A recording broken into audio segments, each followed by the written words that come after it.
Magandang araw po sa inyong lahat at mayroon po tayong duwil na inaayos. Dryer po ito. Ngayon, pinalitan na natin ng timer.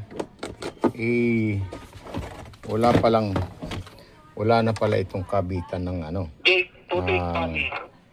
switch niya pagka oras na isinasara to. Kaya ang gagawin natin ngayon ay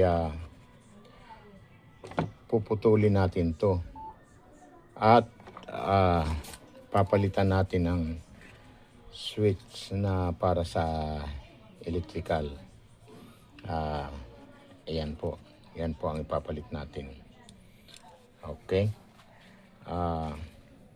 Magbubutas tayo kung saan man dito, pero hindi ko may papakita sa inyo kasi wala akong nahawak ng cellphone. Kaya mamaya ko na lang papakita sa inyo pagka naikabit ko na.